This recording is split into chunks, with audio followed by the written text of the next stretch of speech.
እግዚአብሔር መልካም ጊዜ እየሰጠን ነው እንድንታነጽ በደስታ እንድናገለግለው ካፉም ምክር ደግሞ እንድንሰማ እግዚአብሔር እድል ሰጥቶናል። ለእግዚአብሔር ክብር ይሁን። ደህና ናችሁ? የእግዚአብሔርን ምክር ላካፍላችሁ እነሆአለሁ። እናንተም በእግሮቻችሁ ቆማችሁ የእግዚአብሔርን ቃል አብረን ከቲቶ መልእክት ምዕራፍ 2 ከቁጥር 11 እስከ 15 ያለውን አብረን እናነባለን። ሰዎችን ሁሉ የሚያድን የእግዚአብሔር ጸጋ ተገልጧልና ይህም ጸጋ ኃጢአተኝነትንና ዓለማዊ ምኞትን ክደን የተባረከውን ተስፋችንን እርሱንም የታላቁን የአምላካችንና የመድኃኒታችን የኢየሱስ ክርስቶስ ክብር መገለጥ እየጠበቅን ራሳችንን በመግዛት በጽድቅና እግዚአብሔርን በመምሰል በአሁኑ ዘመን እንድንኖር ያስተምረናል። መድኃኒታችን ከአመጽ ሁሉ እንዲቤዠን መልካሙን ለማድረግ የሚቀናውን ገንዘብ የሚሆነውን ሕዝብ ለራሱ እንዲያነጻ ስለ እኛ ነፍሱን ሰጥቷል። ይህንን በሙሉ ስልጣን ተናገር፣ ምከር፣ ገስጽ፣ ማንም አይናቅ። ዛሬ እንግዲህ ስለ አስገራሚው የእግዚአብሔር ጸጋ እንድንነጋገር በልቤ እንዳለ በእግዚአብሔር ቃል ደግሞ እንደተመለከትኩት በመካከላችሁ አለው። እናንተም ከልባችሁ ልትሰሙኝ እንዳላችሁ ደግሞ አምናለሁ። የእግዚአብሔር ቃል በዚህ በቲቶ መልእክት ላይ ሁለተኛው ምዕራፍ 11ኛው ቁጥር ላይ አሁን እንዳነበብ ነው የእግዚአብሔርን ጸጋ ምንነትና የእግዚአብሔርን ጸጋ ስራ ያወራልናል። ይህንን በሚጽፍበት መልእክቱ ጳውሎስ የሚጽፈው ምንም እንኳን ለአንድ ግለሰብ ቢሆንም ቲቶ ለተባለ በቀርጤስ ለተወው በምዕራፍ 1 ቁጥር 5 ላይ እንደነገረን በዛ ያሉትን አብያተ ክርስቲያናት በደሴቲቱ ማለት ነው ለማደራጀት የላከው እና ስራዎቹ ደግሞ በዝርዝር ምን መሆን እንዳለባቸው የነገረው ቢሆንም በአጠቃላይ ግን መልእክቱ እዛች ምድር ላይ ያለችዋን ቤተክርስቲያን የሚመለከት ነው። እንደ ግለሰብም እንደ ማህበርም የሚሰሙት እውነት ነው እና ይህንን እውነት ለቀርጤስ አብያተ ክርስቲያናት በሚጽፍበት ጊዜ ከዚህ ቀደም ባለው ምዕራፍ 1 እና እዚሁ ምዕራፍ 2 ላይ አማኞች፣ መሪዎች እንዲሁም ደግሞ በየእድሜ እርከኑ ያሉት ቅዱሳን እንዴት ባለ ህይወት ራሳቸውን ለእግዚአብሔር ክብር መግራት እንዳለባቸው ራስን ከመግዛት ጋር ባለው አካሄድ እንዴት መመላለስ እንዳለባቸው አበክሮ ነው የሚናገረው። ይሄ የመጀመሪያው ክፍል ማለት ነው። ይሄንን እየተናገረ መሪዎች እንዲህ መሆን አለባቸው፣ ምዕመናን እንዲህ መሆን አለባቸው፣ ወጣቶች እንዲህ መሆን አለባቸው፣ ያላገቡ እንዲህ መሆን አለባቸው፣ ያገቡ እንዲህ መሆን አለባቸው፣ አሮጊቶች እንዲህ መሆን አለባቸው ሲል የት ሆኖ ነው የሚያወራው ብላችሁ መጀመሪያ መጠየቅ ተገቢ ይሆናል ብዬ አስባለሁ። የት ሆኖ ነው? ለማን ነው ይሄንንስ የሚናገረው? እና ከዛ በኋላ ይሄንን የሚናገርበትን ትእዛዛዊ አቀራረብ እንደምታዩት እዘዝ፣ አስተምር ያለውን ይሄንን የህይወት ስርዓት እንደ አማኝ እንዲኖሩ የፈቀደበትን በዚህ ህይወት ያሉትን የሚመላለሱን ምዕመናን የት ነው ያሉት ብሎ መጠየቅ ተገቢ ነው ብዬ አስባለሁ። እነዚህ ሰዎች አስቀድሜ እንደተናገርኩት ቀርጤስ ናቸው። ወይ ወደ ቀርጤስ በአንድም በሌላም አጋጣሚ ገብተዋል፣ ወይም ደግሞ ከዛው ከቀርጤስ ደግሞ አካባቢ የተፈጠሩ ናቸው፣ የተወለዱ ናቸው። ከቀርጤስ የተወለዱ ናቸው። ቀርጤሳውያን በጣም ጥሩ ዝና ያላቸው የህብረተሰብ ክፍሎች እንዳልሆኑ በዛ ዘመን የነበረው የታሪክ ጸሐፊያንም ራሱ በጳውሎስም ደግሞ በተዋወቁበት መንገድ እንደዛው የነሱ ሁኔታ ያስፈራል። ጥሩ ስም የላቸው። የአንዳንድ ከተማ ነዋሪዎች በጣም ስማቸው በጎ ባልሆነ መንገድ ሲነሳ ትሰማላችሁ። በዓለም አቀፍ ደረጃ፣ በአገር አቀፍ ደረጃ እንደዛ እና የቀርጤስ ሰዎች በተመለከተ ምን እንደሚመስሉ በእነሱ አጠራር ኤጲሜንዴስ የሚባል ልክ ጳውሎስ ደግሞ እዚህ ላይ ነብይ ብሎ የጠቀሰው ምዕራፍ 1 ቁጥር 12 ላይ ማህበራዊ ውቅራቸው ምን እንደሚመስል ይናገራል እግዚአብሔር ቃል። ምዕራፍ 1 ቁጥር 12 ላይ እንደዚህ ይላል። ቁጥር 12 ከራሳቸው ነቢያት አንዱ ስለ እነርሱ ሲናገር የቄርጤስ ሰዎች ዘወትር ውሸተኞች፣ ክፉ አውሬዎች እና ሰነፍ ሆዳሞች ናቸው ብሏል ይላል። የቄርጤስን ሰዎች እንደ ማህበረሰብ ሲገልጻቸው ማለት እያንዳንዱ የህብረተሰብ ክፍል እንደዚህ ሆኖ ይወጣል፣ ይሰራል፣ እንዲያስባል እንዲህ ነው ማለት ባይሆንም በጥቅል አገላለጽ በማህበራዊ ባህሪ መገለጫ ውስጥ ካያችኋቸው ግን መልካቸውን የእግዚአብሔር ቃል በሚገልጽበት ጊዜ የመጀመሪያው ዘወትር ውሸተኞች ናቸው ይላል። እዛ ላለች ከዛ ለተወለዱ በዛ ማህበረሰብ መካከል ላደጉ የዛ ማህበረሰብ ደግሞ አካል ለሆኑ ሰዎች ክርስቲያናዊ መለኪያዎችን መስፈርቶችን ያስቀምጣል። ይሄ መሆን አለባቸው ምእመናን ይላል። መሪዎች እንዲህ መሆን አለባቸው ይላል። መስፈርቶችን ያወጣል። ከዛ አካባቢ ለተገኘ ሰው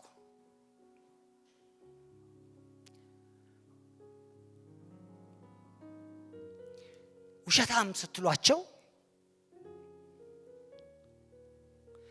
ታማኝነት የሚባል ነገር የማያውቁ አሁን ተናግረው አሁን መካድ የሚችሉ ቅድም ያሉትን መልሰው ደግሞ ማለት የማይችሉ አብራችኋቸው የትኛውንም ቢዝነስ መጀመር የማትችሏቸው እምነት የማትጥሉባቸው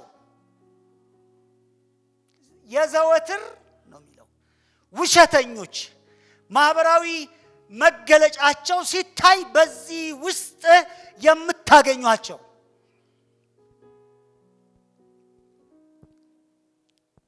ቤተሰብ ከነሱ ጋር አብራችሁ ለመመስረት የማትችሉት ምክንያቱም ጀርባና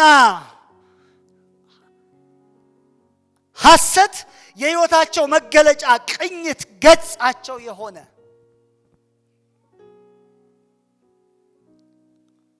እነሱን ለምንም አይነት ኃላፊነት አምጥታችሁ ማታስቀምጧቸው እንኳን በዚህ ውስጥ እንደምትመለከቱት የቤተ ክርስቲያን መሪ አድርጓቸው በዚህ ውስጥ እንደምትመለከቱት አሮጊቶቹ እንዲያስተምሩ እንደዚህ አድርግ በዚህ ውስጥ እንደምትመለከቱት ወጣቶቹ ለማህበረሰቡ ምሳሌ ይሁኑ የምትሏቸው ሳይሆን ማህበራዊ ገጽታቸው በጣም የሚያስፈራ በውድቀት የተሞላ እንደሆነ የእግዚአብሔር ቃል ይነግረናል። በአውሬ ነው የሚመስላቸው ክፉ አውሬዎች ናቸው ይላል።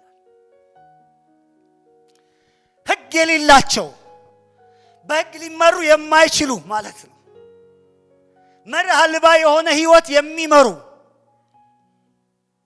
በጫካ ህግ የሚመሩ ማለት ነው። በጉልበት ብቻ የሚያምኑ በእውነት በፍትህ ውስጥ የሌሉ ማለት ነው። ህግ አራዊት የሚነዳቸው በዚህም ደግሞ የተቃኙ እንደዚህ አለመሰልጠን የነገሰባቸው ሰዎች ናቸው ይለናል። ምኖች? ቀርጤሶች። ሌላ ደግሞ ይነግረናል ስለ ቀርጤሶች ሆዳምና ሰነፎች ናቸው ደግሞ ይለናል።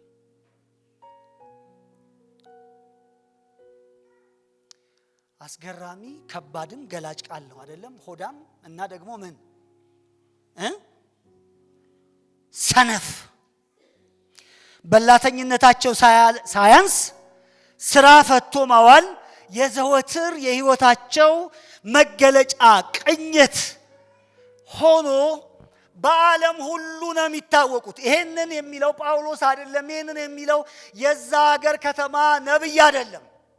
ይሄንን የሚለው ዓለም እነሱን ፕሮሞት ሲያደርግ ወደ ቀርጤስ ሲዞር ያችን ደሴት ሲያውቃት በዛ ደሴት ያለውን ማህበረሰብ እንዴት ትገልጠዋለህ ሲባል የቀርጤስ ሰው ይልና ቀጥሎ የሚያወራው ነገር እነዚህ ነገሮች ነው ማለት ነው። ከነሱ ጋር ምን አይነት ቢዝነስ ትጀምራለህ? እነሱ ለየትኛው ሹመት ታምናቸዋለህ? እነሱ ምን አይነት አይዲያ አላቸው? ምን ሐሳብ አላቸው? ያለ ሐሳብ መብላት ነው፣ መዝረፍ ነው፣ መሰልቀጥ ነው፣ ሁሉን ለራስ ማድረግ ነው። እንደዚህ አይነት ቅኝት ነው ያላቸው ይላል። እና እዚህ ውስጥ ጳውሎስ ቲቶን ያዘዋል። የሚያዘው ከዚህ ህዝብ መልካም ነገር በሚጠብቅ መንገድ በዛ መልኩ ነው የሚጠይቀው፣ ያዘዋል። ከቁጥር 5 ጀምራችሁ ብታነቡ የመሪዎችን የሥነ ምግባር ልኬት ያስቀምጣል። መሪዎች እንደዚህ ይሁኑ፣ እንደዚህ ይሁኑ፣ እንደዚህ ይሁኑ ይላል። ከየት መጥቶ በምን አቅም ከማን ተወልደው ምን አይነት ሰዎች ሆነው በየትኛው ማህበረሰብ ስብዕናቸው ተቃኝቶ ነው እንዴት መልካም ሊያደርጉ ይችላሉ? ከነዚህ ሰዎች መሪን እንዴት ሹም ትለኛለህ አይልም።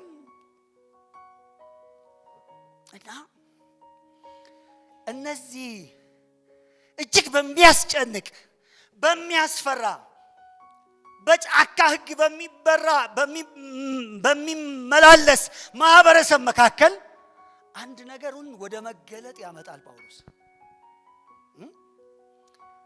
ይሄንን ሲጽፍ አንዳንድ ተናጋሪዎች ምን ይላሉ? ጳውሎስ አእምሮ ውስጥ አንድ ነገር ያስቀመጠ ይመስላል። ሐዋርያት ሥራ ምዕራፍ 26 ላይ ያለውን ታሪክ ታስታውሳላችሁ? በጣም ያ የጨለማ የ16 ቀን ያለ መብላት ጉዞ መርከቧ ተናውጣ ቀንና ሌሊቱ ተጋጥመው ጨለማው ነግሶ እንደውም ምዕራፍ 26 ቁጥር 20 ላይ ወደፊት በህይወት እንኖራለን የሚል ተስፋ ከኛ ምን ብሎ ነበረ? ተቆርጦ ነበር ይላል። ይሄንን እያሰበ የሚጽፍ ይመስለኛል። እኔም እጋራዋለሁ። ወደፊት በህይወት እንኖራለን፣ ወደፊት ተስፋ አለ፣ ወደፊት እንደገና ህይወት ይቀጥላል፣ በቄሳር ፊት እንደገና ቆማለሁ፣ ተስፋ ያለውን ጉዞ አደርጋለሁ የሚለው ነገር ሁሉ ቀጥ ባለበት ማዕበል ሲያናውጥ ጨለማው ሲነግስ ሁሉም በተስፋ መቁረጥ ውስጥ መቼ ነው የኔ ሞት በሚልበት ሰዓት 16ኛው ቀን ላይ እግዚአብሔር ድምጽ ወደ ጳውሎስ መጣ። የእርሱ የመሆን ነው የእግዚአብሔር መልአክ ለኔ ተገለጠ። ኤፒፋኒ ሆነ፣ ታየ። እዚህ ጨለማ ውስጥ አንተም እዚህ ውስጥ ያሉትን ሁሉ ላንተ በሕይወት አሳልፌ ሰጥቻለሁ ብሎ መገለጥ ሰጠኝ ይላል። እሱን እያሰበ ነው ጳውሎስ።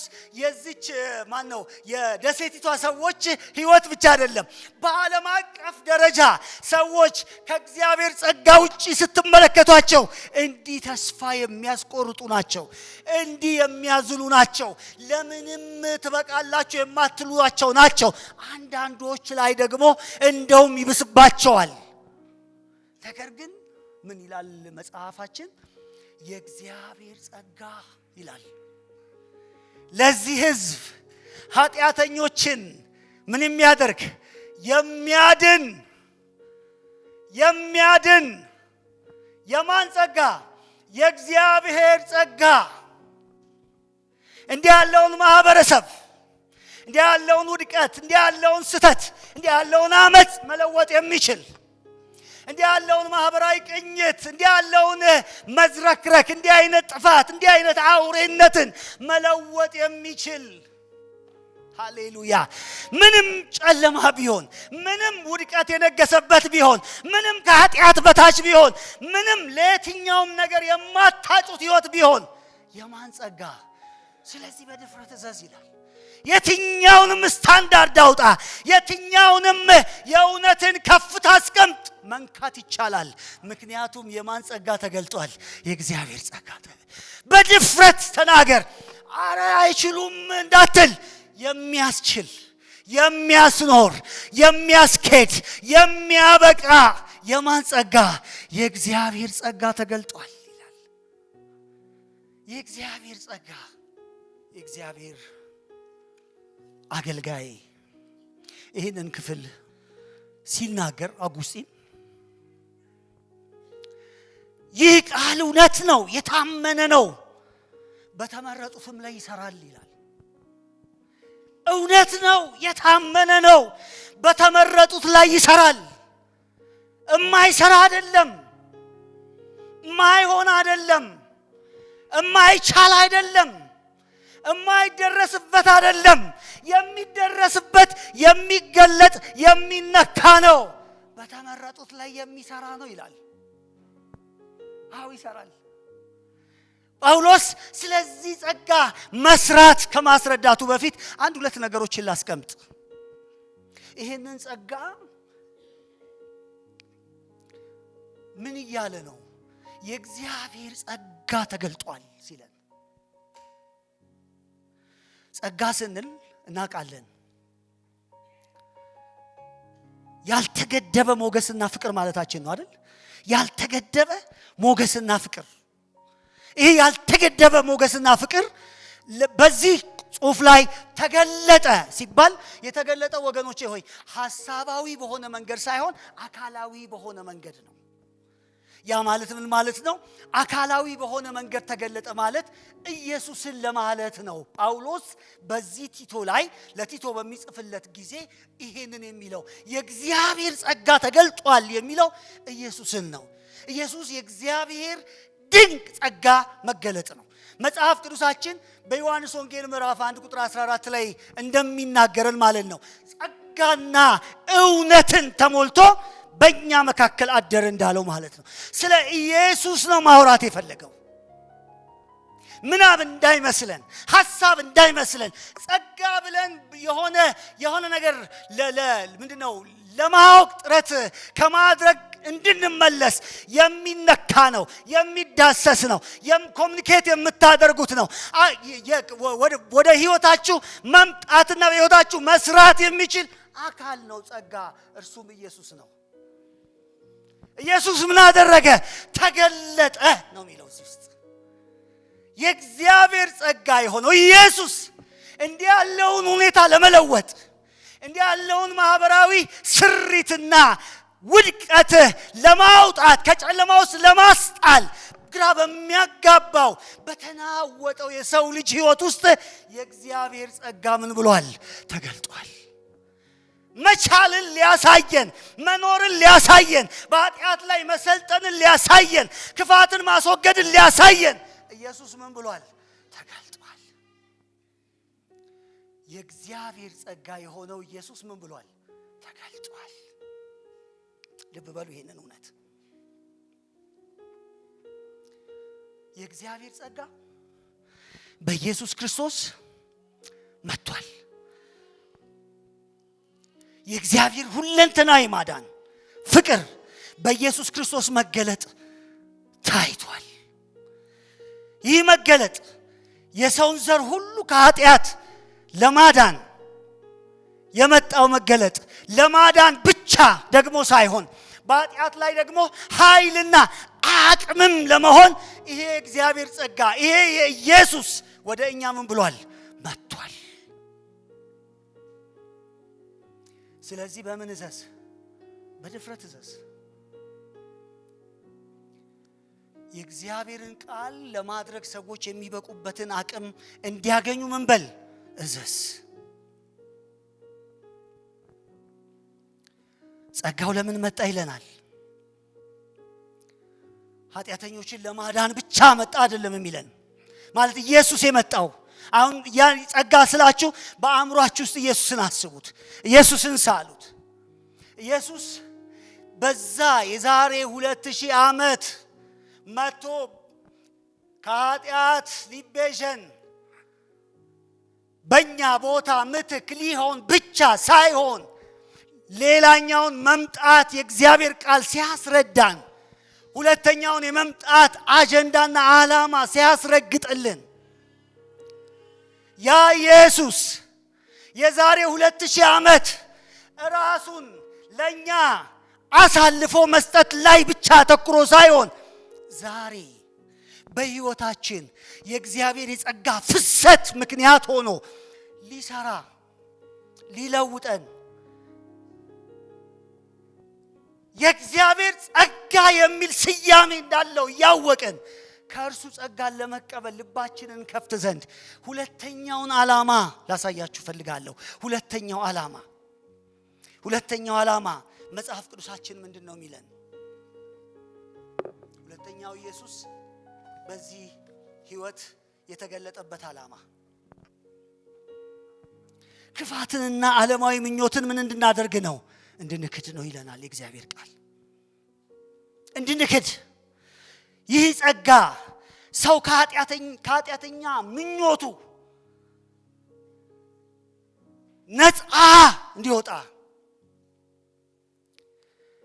ኃጢአተኛ ልማዶችን፣ ስጋዊ ምኞቶችን፣ ከንቱ ኩራትን ከሕይወቱ ላይ እንዲያርቅ በዚህ ደረጃ የእግዚአብሔርን ረድኤት ለመቀበል ኢየሱስ የእግዚአብሔር ጸጋ ሆኖ ምን ብሏል?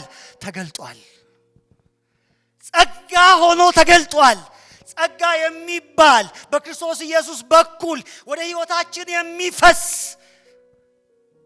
የእግዚአብሔር ረድኤት እስካለ ድረስ በትክክል ምንድነው? በድፍረት ምን በላቸው? እዘዛቸው። አይ በዚህ ዘመን እንዴት ይቻላል? አይ በዚህ ዘመን እንዴት በእግዚአብሔር ቃል ክብርና ቁመና ልክ ሕይወቴን እንዴት መምራት እችላለሁ? የምስራች በጨለማ በኖርንባቸው ዘመናት ውስጥ በታሰርንባቸው በተያዝንባቸው ራሳችንን ማብቃት ባልቻልንባቸው ዘመናት ውስጥ የእግዚአብሔር ጸጋ ምን ብሏል? ተገልጿል። ይህንን እውነት ከወጡበት ከዛ ማህበረሰብ ጋር ማነጻጸር ትችላላችሁ። የቀርጤስ ሰዎች ሲባል የሰማነው አለ። እንደገና ደግሞ አሁን እኛ እንደ ክርስቲያን እነሱ ሊኖሩበት ያለውን ሕይወት ያሳያል። የቀርጤስ ሰዎች ሲባል መጀመሪያ ዘወትር ውሸተኞች የተባሉ ሰዎች አሁን ደግሞ በበጎ ሕይወት እንዲነሱ የእግዚአብሔር ጸጋ ምን ብሏል? ተገልጧል።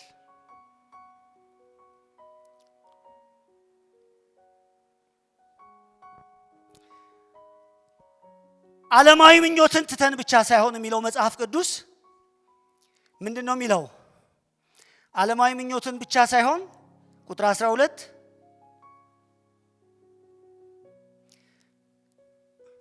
በኃጢአተኝነት መኖርን ዓለማዊ ምኞትን ክደን በአሁኑ ዘመን ራሳችንን በመግዛት በጽድቅ በእውነተኛ መንፈሳዊ ሕይወት እንድንኖር ያስተምረናል ይላል። በጽድቅ ትላንትና ከሰዎች ጋር ባላቸው ግንኙነት ስለ እውነት በሚሆነው ነገር ሁሉ የማይታመኑትን አሁን ግን ደግሞ በምን? በጽድቅ ከሰዎች ጋር ባላቸው ግንኙነት ሁሉ ቀጥተኝነትና ተአማኒነት፣ ፍትሃዊነትን መገለጫቸው እንዲሆን የእግዚአብሔር ጸጋ ምን ብሏል? ተገልጧል ይለናል።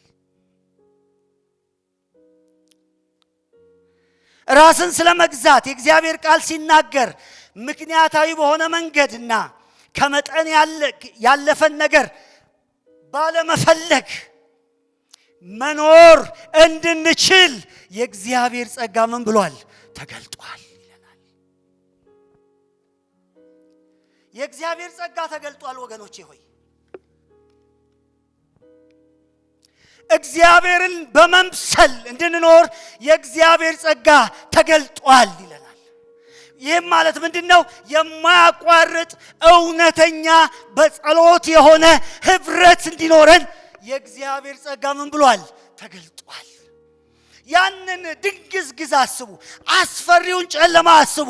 ያ በህይወት ከዚህ በኋላ የመኖር ዋስትና የለንም ባሉበት ሰዓት የእግዚአብሔር መልአክ ድንገት እንደተከሰተ ልክ ኢየሱስ ክርስቶስ በህይወታችን እኛ ለእግዚአብሔር ክብር እንዲህ ያለውን ህይወት ለመኖር የእግዚአብሔር ጸጋ ምን ብሏል ይለናል?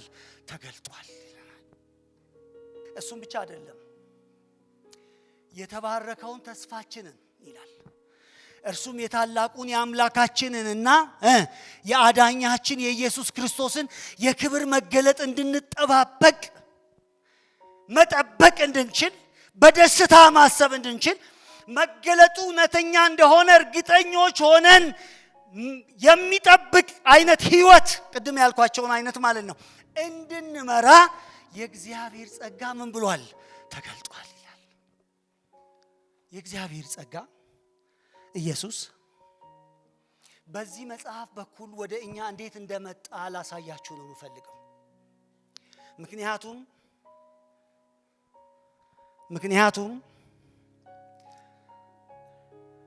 የቤተ ክርስቲያን የመታዘዝ እርሱን ለመጠበቅ የሚሆን የመቀደስ ታሪኳ የሚመነጨው ወገኖቼ ሆይ ከዚህ ከእግዚአብሔር ጸጋ ነው። ጳውሎስ ራሱን እንደ አንድ ምሳሌ እዚህ ውስጥ ይጠቅሳል። ምሳሌ፣ አንድ ማሳያ፣ አንድ ምስክር፣ የጸጋ ምስክር አድርጎ ምዕራፍ 3 ላይ ስትመጡ እንደዚህ ይላል። እኛ ራሳችን አስቀድመን የማንታዘዝ እርስ በርሳችን የምንጠላላ ለበጎ ነገር የሚቀና ምንም የሌለን እርስ በርሳችን የምንጠላላ ሰዎች ነበርን ይላል። የእግዚአብሔር ምሕረት ግን ሲገለጥ፣ የእግዚአብሔር ቸርነት ሲገለጥ፣ ጸጋ የሚባል ነገር ሲመጣ ግን እግዚአብሔር ያንን መንፈስ በላያችን ላይ አትረፍርፎ ሲያፈስ ግን አሁን የሆንኩት ነኝ ይላል። ወደ ጳውሎስ ሄዳችሁ፣ ወደ ህይወቱ ሄዳችሁ፣ ወደ ኑሮ ሄዳችሁ፣ ወደ ክርስትና ሄዳችሁ፣ ወደ መታዘዙ ሄዳችሁ፣ ወደ ተግባሮቹ ሁሉ ሄዳችሁ፣ ወደ መሰጠቱ ሄዳችሁ፣ ወደ ሐዋርያነቱ ሄዳችሁ ብትጠይቁት የሚያነሳው አንድ አጀንዳ ቢኖር የእግዚአብሔር ጸጋ የሚላችሁ ነው። የእግዚአብሔር ጸጋ ነው የሚላችሁ። ለዚህ ነው ከሁሉ ይልቅ ደከምኩ ይልና ሐዋርያ አንደኛ ቆሮንቶስ ምዕራፍ 15 ላይ ከሁሉ ይልቅ ደከምኩ ይልና እኔ ግን አይደለሁም ይላል። የእግዚአብሔር ጸጋ ነው እንጂ ይላል። ምንድነው ሚስጥርህ? እንዲህ አይነት መታዘዝ፣ እንዲህ አይነት መንፈሳዊ ዓለምን መቅዘፍ፣ እንዲህ አይነት ለእግዚአብሔር እውነት ራስን መስጠት፣ በዚህ እውነት መሞላት፣ በበጎ ስራ መበርታት ምንድነው ሚስጥር ስትሉት ሚስጥሩ አንድ ነው። የማን ጸጋ? የእግዚአብሔር። እስኪ በሉት የእግዚአብሔር ጸጋ። የእግዚአብሔር ጸጋ ነው ዋናው ጉዳይ ይላል ጳውሎስ።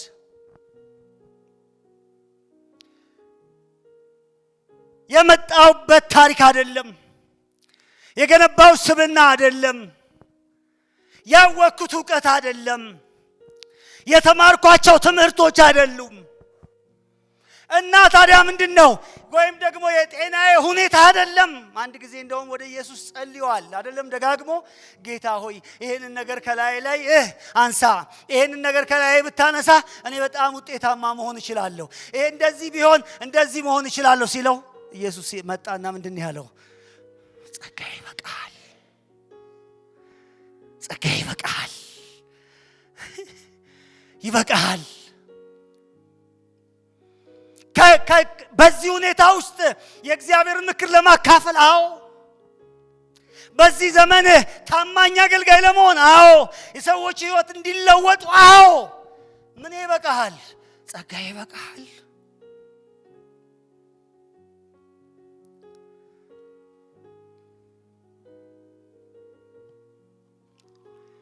የእግዚአብሔር እውነተኛ ፍቅር፣ ደግነት፣ ከዛ በፊቱም ደግሞ ሞገስ ማግኘታችን በኢየሱስ ክርስቶስ በኩል በአካሉ እንዲሆን የእግዚአብሔር በጎ ፍቃድ ስለሆነ ወገኖቼ ሆይ ዛሬ ልላችሁ የምወደው ይህንን የእግዚአብሔርን ጸጋ እንጠቀምበት፣ እናትርፍበት፣ እንለወጥበት፣ እንታዘዝበት፣ ወደ እግዚአብሔር እንቅረብበት፣ ሕይወታችን ይስመርበት። እግዚአብሔር ይህንን ጸጋ በሙላት በክርስቶስ ኢየሱስ በአካሉ አቅርቦታል። ኢየሱስን ኮሙኒኬት ማድረግ ከኢየሱስ ክርስቶስ ጋር መገናኘት ወገኖቼ ሆይ ከእግዚአብሔር ጸጋ ጋር መገናኘት ነው። ይህንን ሐሳብ አስረግጬ ልናገርና ሐሳቤን ወደ መቋጨት ልምጣ። ይህ ዘመን ከቀርጤስም ዘመን በላይ የሚያስከፋ ነው። የቀርጤስ ሰዎች ስነ ባህሪያቸው ያስፈራል፣ ልባቸው ያስፈራል፣ አካሄዳቸው ያስፈራል፣ ተግባራቸው ያስፈራል፣ ሁሉ ነገራቸው ያስፈራል። ለምንም የምታጯቸው አይደሉም። ነገር ግን በክርስቶስ ኢየሱስ በኩል የእግዚአብሔር ጸጋ ወደዛች ከተማ ወደዛች ደሴት ከገባበት ሰዓት ጀምሮ የእግዚአብሔር ሥራ በዛች ምድር ላይ እንዲሰራ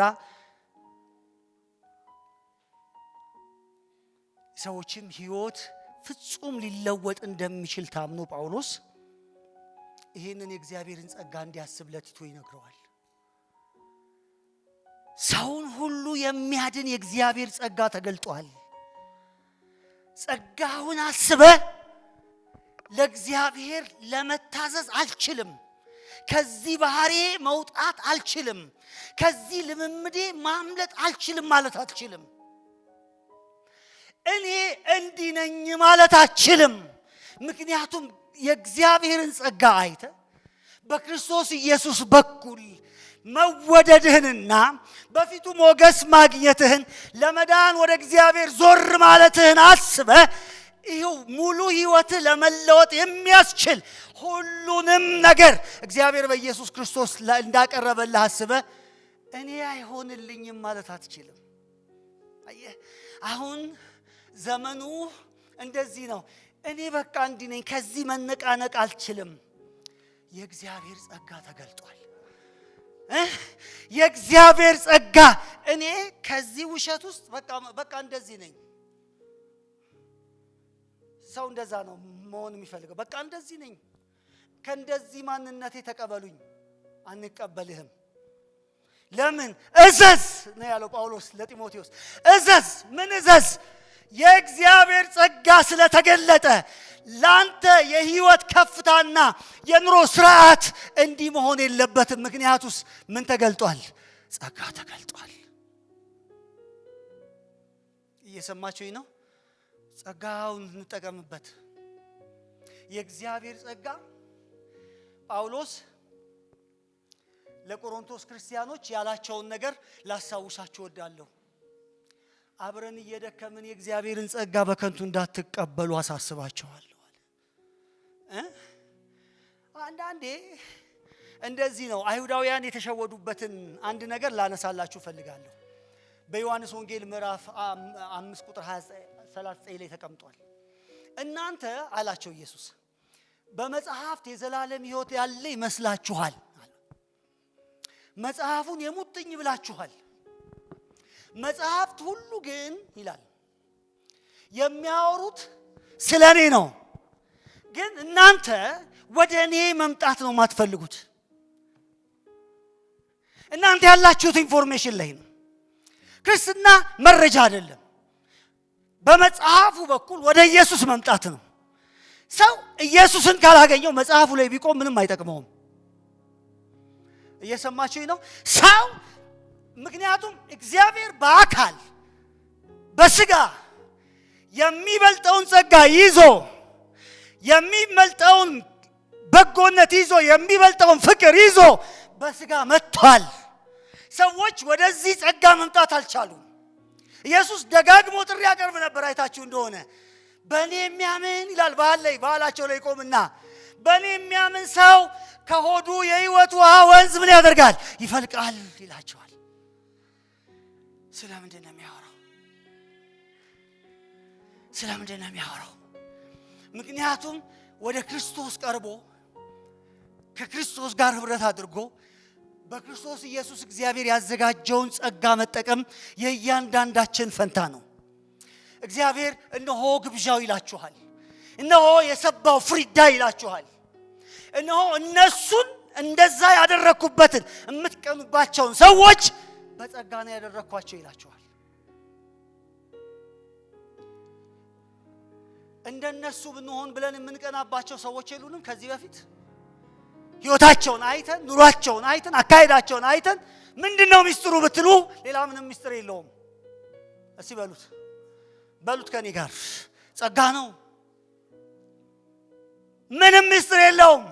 በአንደኛውም ክፍለ ዘመን በመጀመሪያውም ክፍለ ዘመን የሚሰራው የእግዚአብሔር ጸጋ ነው። ኢየሱስ ነው የሚሰራው። ኢየሱስ ነው፣ ማንም አይደለም የሚሰራው። እኔ የምላችሁ ይሄን ነው። ከጸጋው እንጠቀም። በዚህ ዘመን ምናልባትም ፍርሃቴ ይሄ ነው። የእግዚአብሔርን ጸጋ ሰዎች ለመዳን ከሚጠቀሙበት በስተቀር ለህይወት መታዘዝና ለመለወጥ በሚሆን መልኩ የእግዚአብሔርን ጸጋ እየተጠቀሙ አይደለም። በጋለ መንፈስ የጌታ የኢየሱስ ክርስቶስን የክብር መገለጥ የሚጠብቀው ልቦና እንድናገኝ በተለወጠ ህይወት ከማህበረሰባችን በወጣ የህይወት መታዘዝ ራሳችን እንድናገኝ እግዚአብሔር ለእኛ ያቀረበውን ታላቁን ጸጋ የተትረፈረፈውን ጸጋ እንጠቀምበት። አንድ የመጽሐፍ ቅዱስ ክፍል አንብቤ ሐሳቤን እቋጫለሁ።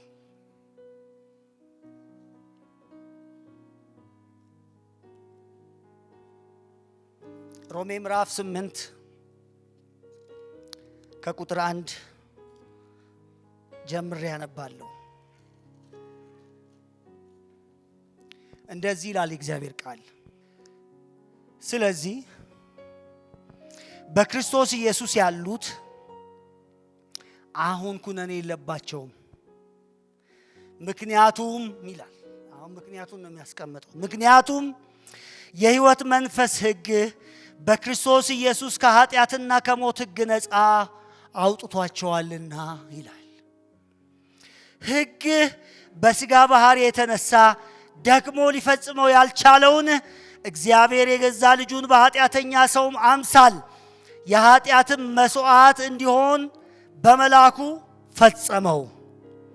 በዚህም ኃጢአትን በሥጋ ኮነነ። ይኸውም በሥጋ ሳይሆን በመንፈስ በምንመላለስ በእኛ ሕጉ የሚጠይቀውን ጽድቅ ሙሉ በሙሉ እንዲፈጸም ነው ይለናል። ሕጉ የሚጠይቀውን አይነት ጽድቅ ሁሉ እንዲፈጸም መጀመሪያ እግዚአብሔር አንድ ነገር አደረገ፣ ልጁን ላከ። ቀጥሎስ ልጁን ላከውና በመንፈስ ቅዱስ አመላለሰው። ከዛስ በእርሱ በኩል ሕጉን ሁሉ ምን አደረገ? ፈጸመ። በሥጋ ፈጸመ፣ በሥጋ ኮነነ፣ በኃጢአት ላይ ሰለጠነ። በምኑ? በመንፈሱ። በማን? በልጁ ማለት በሥጋው በኩል ሆኖ በኃጢአት ላይ ሰለጠነ። የሕግን ትእዛዝ ሁሉ ፈጸመ። ይህን አድርጎ ተወ? አልተወም። አንድ ነገር አደረገ። ያ በልጁ ያለውን መንፈስ በእኛ ውስጥ አኖረ። ልጁ የቻለውን የሚችል ትውልድ ለማምጣት፣ ልጁ የኖረውን የሚኖር ሕዝብ ለማንሳት፣ ልጁ በተመላለሰበት አቅም የሚመላለስን ትውልድ ለራሱ ለማድረግ መጀመሪያ ፕሩቭ አደረገው። እግዚአብሔር በልጁ ላከው፣ በሥጋ መጣ፣ የሕግን ትእዛዝ ሁሉ ምን አደረገ? ፈጸመ። ኢየሱስ ውስጥ የነበረውን የሕይወት መንፈስ ደግሞ እግዚአብሔር በእኛ ላይ አፈሰሰው። ስለዚህ ልጁ እንደተመላለሰ እኛ ደግሞ ልንመላለስ የእግዚአብሔር ቃል ምንድን ነው የሚለው? በስጋ ሳይሆን በመንፈስ ለሚመላለሱ በእነርሱ የሕግ ትእዛዝ ሁሉ ይፈጸም ዘንድ ይህንን አደረገ ይለናል። ስለዚህ የትኛውንም ምንድነው ትእዛዝ አምጣ አለ አይደል? ይሄ ምንድነው የቦክስ ተወዳዳሪዎች በየጊዜው ሚዛናቸውን ያሳድጋሉ አይደል? በ50 ኪሎ ከሆነ 50 ኪሎ ከነሱ ተመጣጣኝ የሆነውን ይመጥኑታል። ከዛ በ70 ኪሎ ሲመጣ በ70 ኪሎ በእንትን እያለ በየኪሎ ማን ነው ራሳቸውን አቅማቸውን ባዳበሩ ልክ ተጋጣሚያቸው እንደዛ ይሆናል።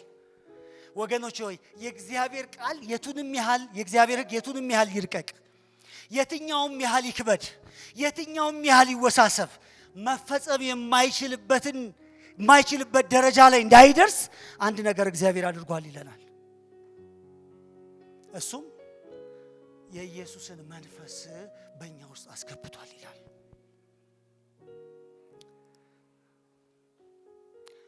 ይሄንንስ እኔ አልችለውም የምንለው ጉዳይ የለም ማለት ነው። ይሄስ አይሆንልኝም፣ ምክንያቱም ያንን የምንለው ምን የለም እያለን ነው፣ ጸጋ የለም እያለን ነው። አለመቀደስ ማለት በሉት አጠገባቸው ያለውን ሰው ጸጋ የለም ማለት ነው። ጸጋ የለም እያልከኝ ነው። እግዚአብሔር ጸጋውን አርቋል ማለት ነው ወይስ እግዚአብሔር ጸጋውን ካላረቀ? ጸጋው ካለ የእግዚአብሔር ጸጋ በክርስቶስ ኢየሱስ በመንፈስ ቅዱስ ወደኛ ከፈሰሰ የማይኖር የለም፣ የማንታዘዘው የለም፣ የማንነካው የለም። ምክንያቱም እግዚአብሔር እንደዚህ ይላችኋል፣ ክብር ለኢየሱስ ይሁን። የሚለን አንድ ነገር ነው። የእግዚአብሔር ጸጋ በክርስቶስ ኢየሱስ በመንፈስ ቅዱስ ታርፎ ስለፈሰሰ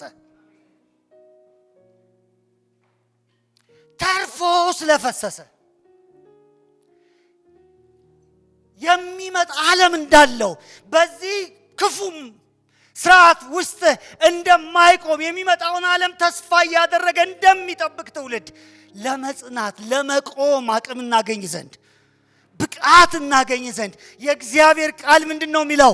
የእግዚአብሔር ጸጋ ምን ብሏል? ተገልጧል። የምስራች ጸጋ ተገልጧል። የምስራች ይሄ ጉባኤ ከልቡ ይስማ። የምስራች ጸጋ እስካለ የትኛውንም እታዘዛለሁ። ጸጋ እስካለ በሁሉም ውስጥ እኖራለሁ። ጸጋ እስካለ የእግዚአብሔርን ምክር የእግዚአብሔርን ፍቃድ ለመፈጸም ብቃትን ሁሉ አገኛለሁ። ኃጢአተኞችን ሁሉ የሚያድን የእግዚአብሔር ጸጋ ተገልጧል። እኔ ሲመስለኝ አንድ ስሜት አለ ውስጣችን፣ አንድ ስሜት። ያ ስሜት ምን መሰላችሁ? ያ ከባዱ ስሜት ጌዲዮን ውስጥ ያለ ስሜት ታስታውሳላችሁ? ጌዲዮን ቁጭ ብሎ ያዝናል። ድሮ ቢሆን ይላል፣ እንደ ጥንት ቢሆን ይላል፣ በአባቶቻችን ዘመን ቢሆን ኖሮ ይላል፣ የተወራልህን ይላል፣ የሰማነው ይላል። በመሳፍንት ዘመን ተቀምጦ አይደል? ልቡ ስብር ብሎ ነፍሱ ዝን ብላ በቃ ተቆጥቶ መልአኩ መቶ ሲያዋራው እንኳን አይገባውም። ከመልአክ ጋር እያወራ እንኳን እንደሆነ አያውቅም። ምን እግዚአብሔር በጥንት ዘመን ነበር የሚረዳው ሰውን፣ በጥንት ዘመን ነበር የሚያግዘው፣ በጥንት ዘመን ነበር የሚዋጋው፣ በጥንት ዘመን ነበር ባህር የከፈለው። ጉልበት እኮ ውስጡ አለ፣ የእግዚአብሔር ጉልበት። እሱ ግን አያውቀውም። ግሬስ እኮ አለ፣ አሁንም ግሬስ አለ፣ እኛ ግን አናውቀውም። እንደ አንድ ሰው እኮ አድርገህ ትመታቸዋለህ ይለዋል። እንደ አንድ ሰው አድርገህ ትመታቸዋለህ። በአባቶች ዘመንማ ነበረ። እርግጠኛ ነው በዚህ ዘመን ያ ዘመን እንደማይደገም፣ በእርሱ ዘመን የእግዚአብሔር ምሕረት እንደማይመጣ፣ መድኃኒት ለእስራኤል እንደማይሆን፣ ፈውስ በሕዝቡ መካከል እንደማይሆን እርግጠኛ ነው። ቁጭ ብሎ ሐዘኑን ነው የሚያንጎረጉረው ማለት ነው። መልአኩን ይከራከረዋል። አይ ይሄ ዘመንና ያ ዘመን የተለየ ዘመን ነው። ይሄ ዘመንና ያ ዘመን እኩል አንድ አይደለም። በዛ ዘመን እግዚአብሔር ሰርቷል። በዛ ዘመን ሰዎች ለእግዚአብሔርን ለማክበር፣ ለመታዘዝ፣ ለመቀደስ በሁሉ አቅም አግኝተዋል። አሁን አይቻልም። በአንደኛው ዘመን ክፍለ ዘመን አይቻልም፣ በዚህ ውድቀት አይቻልም፣ በዚህ ጨለማ አይቻልም። እግዚአብሔር እንደዚህ ያለው ጌዲዮን ጌታ ይመስገን። ጌዲዮን በዚህችው ሌሊት በአንድ ሌሊት ይሄንን ሰራዊት ጠላቶችን ለመምታት ለመበቀል አቅም አለ።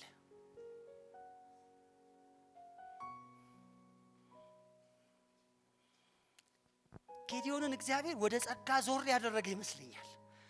መጀመሪያ ሰዋዊ የሚላቸውን ነገሮች ሁሉ እንዲያስወግድ እስራኤል ሁሉ ግር ብሎ ሲመጣ በትንልኝ። ምክንያቱም እግዚአብሔር በጸጋ በሚሰራበት ዘመን ትምክህትን ሁሉ ወደ ጎን ስለሚጥል ብቻውን በሰው ሕይወት መስራት ስለሚፈልግ 300 ሰው ብቻ እስኪቀር ድረስ በ300 ሰው ያን ሁሉ ሰራዊት ድል ለመንሳት እግዚአብሔር እጅ ተንቀሳቀሰች። ሊያውም እኮ የሚገርመው ነገር ሰይፍ አልተያዘም። የተያዘው ማሰሮ ነው።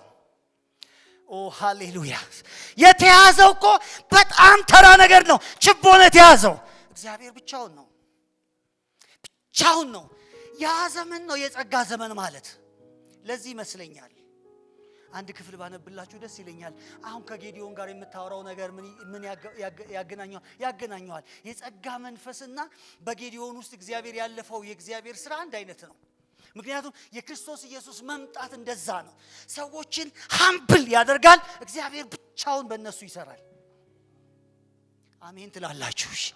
የእግዚአብሔር ቃል ኢሳይያስ 29 ላይ የሚለውን አንብቤ በዚህ ቃል እንጨርስ። ጌታ ይመስገን። እግዚአብሔር ዛሬ አንድ ነገር ቁጥር ምዕራፍ 9 ላይ ኢሳይያስ 9 ዛሬም እንደዛ ነው የሚለን።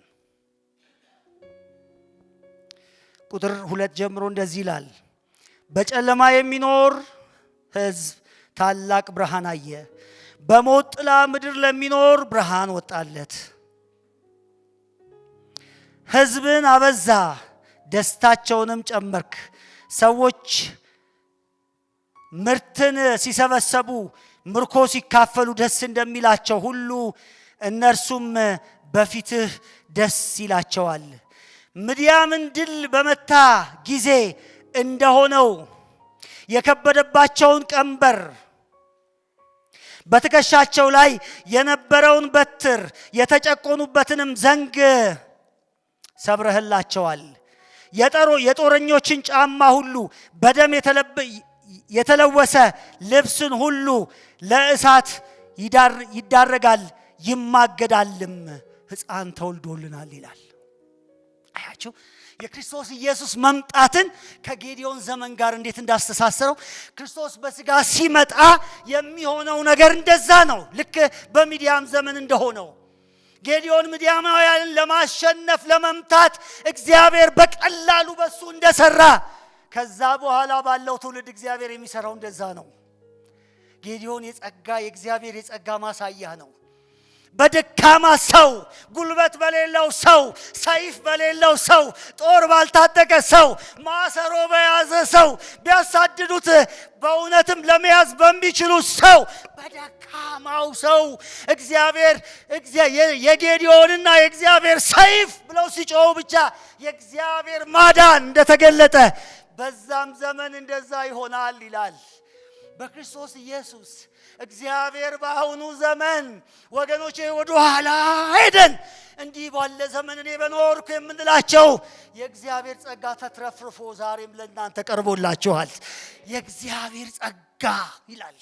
የእግዚአብሔር ጸጋ እስካለ ድረስ ዘመንን አሸቅበን እያየን በምኞት ባህር ውስጥ ተሰጥመን መቼ ነው እንደዛ አይነት ዘመን ክርስትና የሚሆነው?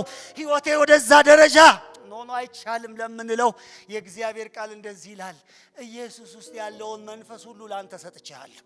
የኢየሱስ መንፈስ ባንተ አለ፣ ለመኖር ለመታዘዝ፣ ስሙን ለማክበር፣ በቅድስና በእግዚአብሔር ፊት ለመታየት። ኧረ አሜን አሜን አሜን። ለእግዚአብሔር ክብር ይሁን። የእግዚአብሔር ጸጋ ተገልጧል። ከምታግሮመሩበት ከተሸነፋችሁበት አይሆንም ካላችሁበት የእግዚአብሔር ምክር እንደዚህ ይላችኋል። ልክ በሚዲያም ዘመን እንደነበረው ልክ ያኔ እንደሰራሁት ያኔ በጥቂቶች እንዳዳንኩት ያኔ በጥቂቶች እንደተዋጋሁት ያኔ በጥቂቶች እንደተሰለፍኩት እግዚአብሔር በዚህም ዘመን በጽድቅ በእናንተ ይሰለፋል። በቃ ይሰለፋል። ክብር ለኢየሱስ ይሁን።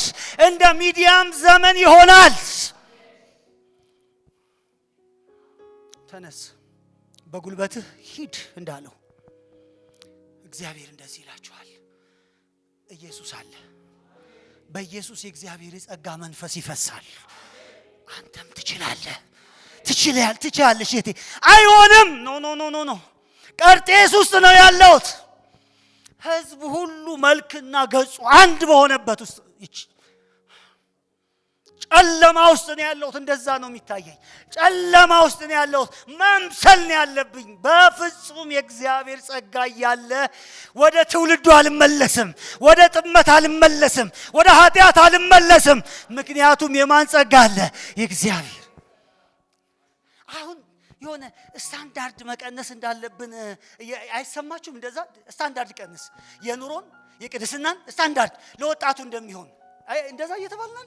ለወጣቱ እንደሚሆን ለከሌ እንደሚሆን እስቲ ቀንሰው። አልቀንስም። የእግዚአብሔር ጸጋ ተገልጧል። እንደውም ከዛ በላይ ማኖር ይችላል። እነሱ የኖሩት በጸጋ ነው፣ እኔ የምኖረው በጸጋ ነው። እነሱ የደፈሩት በጸጋ ነው። አሁን እስጢፋኖስን አዩት። አሁን ቅድም ሲነበብልን የሰው ልጅ እንዴት እንደዚህ ይችላል አትሉ? ሩቅ አይደለም ከኛ ሰው እንደዛ እየወገሩ አይደለም። በትንሹ የምትናደድ ሰውዬ ሲያስበው እስጢፋኖስን እንደዛ እየወገሩት የሚያደርጉትን አያውቁምና። ይሄ ዛሬ 2000 ዓመት አይደለም። የእግዚአብሔር ጸጋ እስጢፋኖስን ማን ነው እንዲህ ያደረገው? ማን ነው እንዲህ የለወጠው? ማን ነው እንዲህ የሰራው? ማን ነው እንዲህ ያበጀው? ማን ነው እንዲህ ሰው ያደረገው? ጸጋ ነው። ሌላ ምንም ምስጢር የለም። ለምን ሌላ ምስጢር እንፈልግለታለን? ለምን እናወሳስበዋለን? ለምን ሳይንሳዊ እናደርገዋለን? ለምን ዘመን ከዘመን ጋር እናነጻጽራለን? ጸጋ የሚባል ነገር እያለ ይለናል ጳውሎስ። ጸጋ የሚባል ነገር እያለ ለምን በራሴ ኮንቴክስት ለምን እንላለን? ጸጋ ከኮንቴክስት በላይ ነው። ከአውድህ በላይ ነው። ካለህበት ዘመን በላይ ነው። ኢየሱስ ዛሬም ቢመጣ የዛሬ 2000 ዓመት የኖረውን ነው የሚኖረው ነው ወይስ ትንሽ ቀነስ ያደርጋል?